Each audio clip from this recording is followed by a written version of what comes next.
Assalamu alaikum, dear students. Hopefully, you are all doing well. Welcome to the platform of Nain Academy. मैं Mohammad Zulqarnain. So students, आज हम अपना आज की video start करते हैं. आज के वीडियो के अंदर हम जो चीज़ डिस्कस करेंगे वो ये है कि यूनिवर्सिटीज़ के अंदर आपने प्रेजेंटेशन जो है उसको किस तरह से अटेम्प्ट करना है, किस तरह से आप लोगों ने प्रेजेंटेशंस देनी है. तो स्टूडेंट्स, जैसा कि आप सब जानते हैं कि प्रेजेंटेशन जो है वो हर यूनिवर्सिटी के स्टूडेंट के लिए एक अहम चैलेंज होता है. ठीक है, क्योंकि हमारे यहाँ पर बहुत सारे स्टूडेंट्स ऐसे इदारों से, ऐसे स्कूलों से और ऐसे कॉलेजों से आए होते हैं जहाँ पर उन्हें सिर्फ जो है वो एक किस्म की क्रैमिंग करवाई जाती है और उनके अंदर किसी भी किस्म का कॉन्फिडेंस बिल्ड नहीं किया जाता और उन्हें प्रोफेशनल फील्ड में जाने के लिए किसी बिल्कुल भी तैयारी नहीं करवाई जाती. और वो स्टूडेंट्स जो हैं वो टॉपर्स जरूर होते हैं, लेकिन बिल्कुल सहमे हुए से स्टूडेंट्स होते हैं हमारे, जो हमारी यूनिवर्सिटीज़ के अंदर पहुंचते हैं. तो स्टूडेंट्स, जब वो पहली मरतबा जब यूनिवर्सिटी में, आपको पता है कि सेमेस्टर सिस्टम के अंदर जो है वो 35% आपकी मिड्स की वेटेज होती है, जहाँ पर 40% आपके फाइनल्स की होती है, वहीं पर 25% आपके प्रेजेंटेशंस की वेटेज भी होती है. तो अब इतनी 25% एक इंपॉर्टेंट वेटेज है जो कि आपके प्रेजेंटेशंस की है.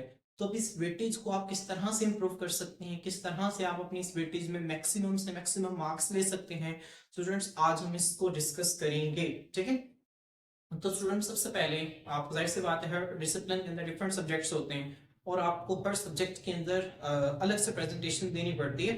और हर सब्जेक्ट के अंदर भी इनफेक्ट कई तरह के टॉपिक्स होते हैं और जो टॉपिक आपको असाइन किया जाता है आपको उस टॉपिक के मुतालिक पता होना चाहिए. अगर टीचर आपको ये ऑप्शन दे देता है कि आप खुद अपनी मर्जी से टॉपिक सेलेक्ट कर सकते हैं, तो हमेशा उस टॉपिक को सिलेक्ट करनी है जिसके मुतालिक आप ज्यादा जानते हैं, जिसके मुतालिक आप आराम से बता सकते हैं. ठीक है, लेकिन अगर टीचर जो है वो आपको कोई टॉपिक असाइन कर देता है, ठीक है, और आप उसको बदल नहीं सकते, तो आपने क्या करना है, आपने उस टॉपिक को पहले अच्छी तरह से जानना है. कैसे जानेंगे आप उस टॉपिक के ऊपर प्रॉपर रिसर्च करेंगे. ठीक है, और फिर रिसर्च करके आप अपनी प्रेजेंटेशन तैयार करेंगे. ठीक है, तो स्टूडेंट्स, मैंने कुछ पॉइंट्स लिखे हैं. ठीक है, हम इनको देखते हैं. तो स्टूडेंट्स, सबसे पहले जो है आप जो टॉपिक ले रहे हैं वो आपको क्लियर होना चाहिए, वाज़ेह होना चाहिए. ठीक है, आपने क्या करना है, जो टॉपिक आपको मिला है आपने उसके की पॉइंट्स बना लेने हैं. मतलब की पॉइंट्स क्या होता है, की पॉइंट्स वो मेन हेडिंग्स होती हैं जिनमें आपने एक टॉपिक को एक्सप्लेन करना है. मिसाल के तौर पर एक स्टूडेंट जो है उसको टॉपिक मिल गया है, फर्स्ट तरीके एक स्टूडेंट को टॉपिक मिल गया है नजरिया पाकिस्तान, पाक स्टडीज आइडियोलॉजी ऑफ पाकिस्तान. तो आइडियोलॉजी ऑफ पाकिस्तान का सबसे पहले इंट्रोडक्शन लिखेगा, इसका आगाज कहाँ से हुआ था. ठीक है, फिर वो इसके मुतालिक जो है वो कोट्स लिखेगा. ठीक है, किस जो है वो रहनुमा ने कितने इसके मुतालिक कितनी कितनी क्या क्या बातें की. ठीक है, फिर वो उसकी अहमियत लिखेगा. ठीक है, और फिर उसके अहम निकात लिखेगा जो कि उसने लिखने. तो स्टूडेंट्स, अभी जो मेन पॉइंट्स हैं इसकी हेडिंग्स हैं. जिस तरह हम एक लॉन्ग क्वेश्चन के अंदर हेडिंग्स बनाते हैं ना, पहले इसकी डेफिनेशन लिखते हैं, फिर उसकी एक्सप्लेनेशन लिखते हैं, फिर उसके फॉर्मूला लिखते हैं. ठीक है, जो साइंस के स्टूडेंट्स हैं इस तरह से, इस तरह के की पॉइंट्स आपकी हेडिंग्स होते हैं प्रेजेंटेशन की.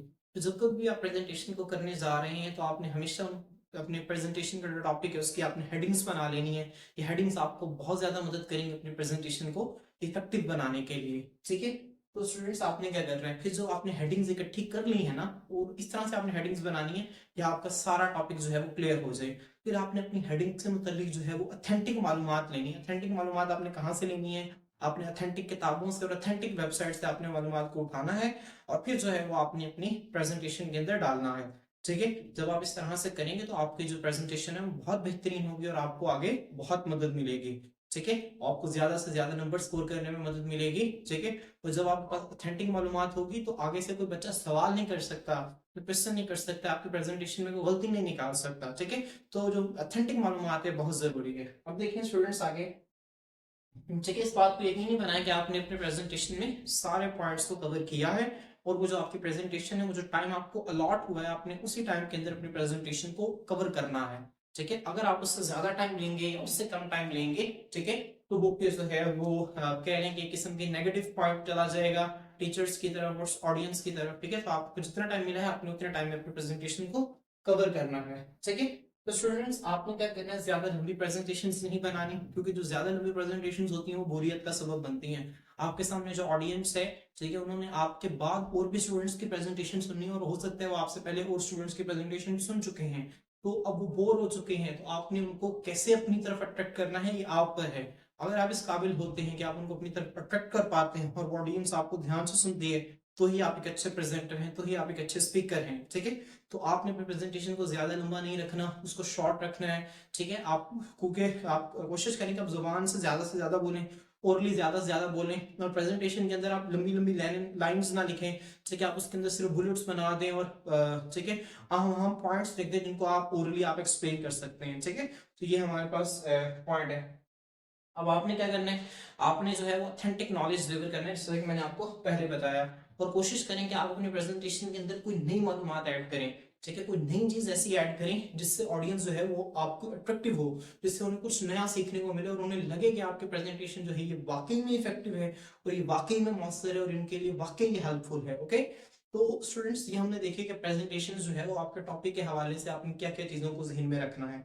अब हम देखेंगे कि आप जो प्रेजेंटेशन जो है जिसको प्रेजेंट करने जा रहे हैं आपने उसके मुतालिक क्या चीजें करनी है। स्टूडेंट्स हमारे यहाँ पर, जैसे मैं आपको पहले बताया कि हमारे यहाँ पर स्टूडेंट्स के अंदर जो है वो कॉन्फिडेंस की कमी होती है, बड़ी तादाद में स्टूडेंट्स के अंदर कॉन्फिडेंस नहीं होता, ठीक है, क्यों? क्योंकि वो कभी स्टेज पर आए ही नहीं होते, और ये फितरी बात है, क्योंकि जब कभी भी किसी नए काम को करते हैं जो आपने पहले कभी नहीं किया होता, ठीक है, तो घबराहट एक परेशानी होती है, और खास तौर पर एक ऐसा काम जिसमें आपने एक बड़ी क्राउड के सामने आना है या 50-60 स्टूडेंट्स के सामने आना है, ठीक है, और एक ऐसी चीज जिसमें आपको नंबर भी मिलने हैं, तो उसमें तो जाहिर सी बात है कंफ्यूजन जो है वो बनती है, ठीक है। अगर आप कॉन्फिडेंट हैं, वेल एंड गुड, अगर आप कॉन्फिडेंट नहीं है तो इसमें परेशानी वाली कोई बात नहीं है, ठीक है, आप अपने आप को कॉन्फिडेंट अभी भी बना सकते हैं। याद रखें कि जो यूनिवर्सिटी है ये आपकी प्रोफेशनल फील्ड है, इसके बाद आपने अपनी प्रोफेशनल लाइफ के अंदर एंटर हो जाना है, इसके बाद आपने जॉब वगैरह करनी है, ठीक है, तो आपने अपनी इस फील्ड के अंदर ये जो आपको टाइम मिला है इसके अंदर आपने एंजॉय तो करना ही है, लेकिन साथ साथ अपने आप को प्रोफेशनली इंप्रूव भी करना है, और आपने प्रोफेशनली अपने आप को इतना इंप्रूव कर लेना है कि आप जब इस प्रोफेशनल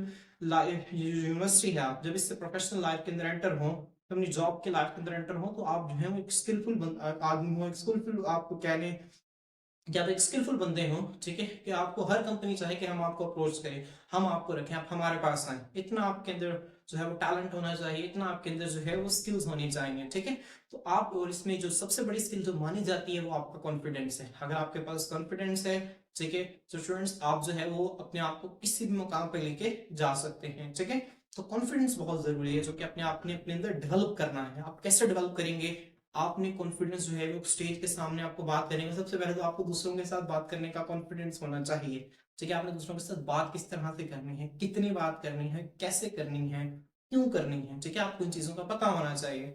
उसके बाद अगर आपके पास, अगर हम प्रेजेंटेशन की बात करें, आपके पास जो है, आपको अक्सर स्टूडेंट्स जो है, इनफैक्ट स्टूडेंट्स की भी अक्सर जो है वो कंप्लेन होती है कि हम सारा सबक याद करके आते हैं, टीचर को देख के क्लास में देख के कंफ्यूज हो जाते हैं, सारा सबक भूल जाते हैं।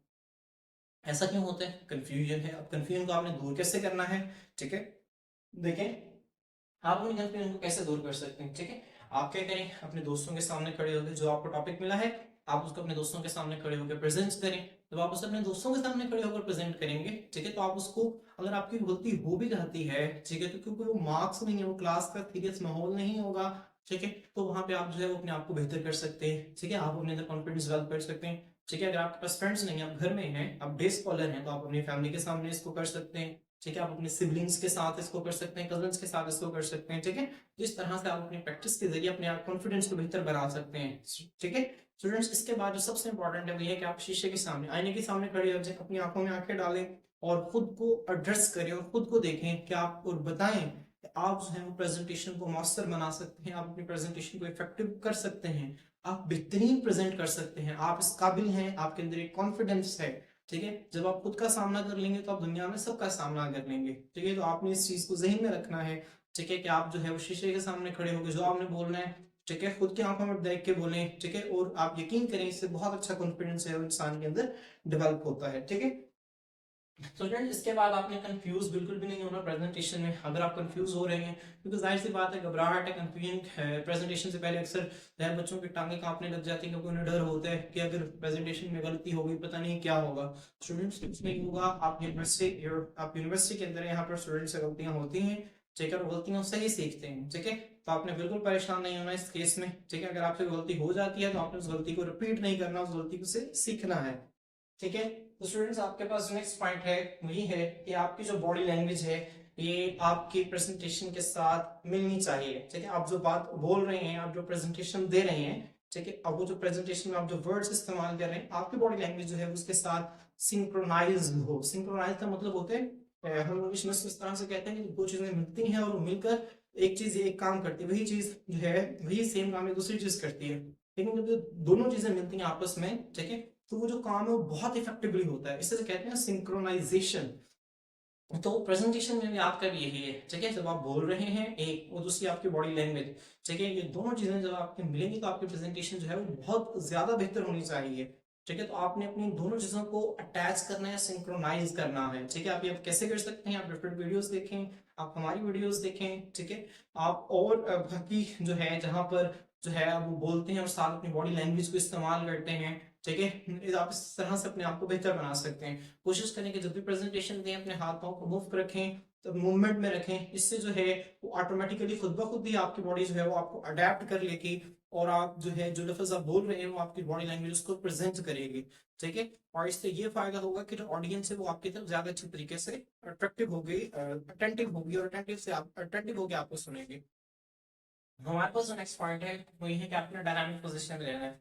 ऐसे स्टूडेंट्स जो कि खड़े रहकर प्रेजेंटेशन देते हैं, ठीक है, ऐसे स्टूडेंट्स के जो कि प्रेजेंटेशन के वक्त थोड़ा सा डायनामिक पोजीशन में होते हैं, अपने हाथ पाँव को हिलाते रहते हैं या खुद थोड़ा सा चलते रहते हैं, ठीक है, तो स्टूडेंट्स जो है उनकी तरफ ज्यादा अट्रैक्टिव होते हैं, ज्यादा अटेंटिवली उनको सुनते हैं, ठीक है, और ज्यादा देर तक उनको सुन सकते हैं बनस्बत ऐसे स्टूडेंट्स के जो कि स्टैटिक पोजीशन में होते हैं।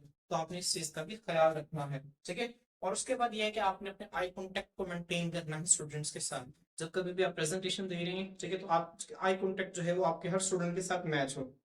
अगर आपकी क्लास में 60 की स्ट्रेंथ है, ठीक है, तो आपने एंड वाले स्टूडेंट तक आपके जो है वो आई कांटेक्ट जा रहा हो, आप उसके साथ भी कांटेक्ट कर रहे हो। इसका फायदा ये होगा, इसका फायदा ये होगा कि आपको पता चलता रहेगा कि कौन सा स्टूडेंट आपको किस हद तक कितनी तवज्जो से सुन रहा है, ठीक है, और जो स्टूडेंट आपको ज्यादा तवज्जो से नहीं सुन रहा, आप उस तरफ जो है देखकर ज्यादा, ठीक है, थोड़ा सा बुलंद आवाज में ज्यादा मौसर तौर पर कह सकते हैं ताकि वो स्टूडेंट भी आपकी तरफ अट्रैक्टिव हो जाए, ठीक है।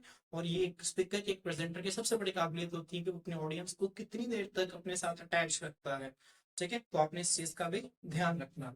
और लास्ट पे है कि आपने अपने प्रेजेंटेशन को मौसर तरीके से खत्म करना है।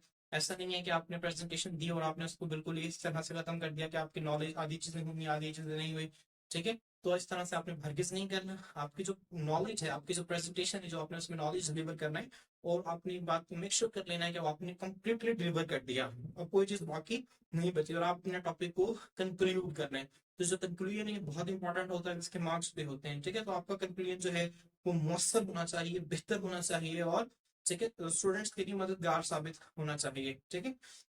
जो स्टूडेंट्स आज की वीडियो थी, ठीक है, जिसके अंदर हमने देखा कि हम यूनिवर्सिटी के अंदर डिफरेंट प्रेजेंटेशंस को हम किस तरह से दे सकते हैं, किस तरह से हम मुझसे प्रेजेंटेशन दे सकते हैं, ठीक है। स्टूडेंट्स, अगर आप इस वीडियो को इंग्लिश में सुनना चाहते हैं तो उसका लिंक जो है वो डिस्क्रिप्शन में आपको मिल जाएगा, ठीक है। आप इसी वीडियो को आप इंग्लिश में भी सुन सकते हैं, ठीक है। और ज्यादातर स्टूडेंट्स को ये मसला होता है कि इंग्लिश के अंदर प्रेजेंटेशन दे नहीं पाते, ठीक है, तो आप उसके अंदर क्या कर सकते हैं स्टूडेंट्स, इंग्लिश जो है ये कोई मुश्किल नहीं है इंग्लिश बोलना।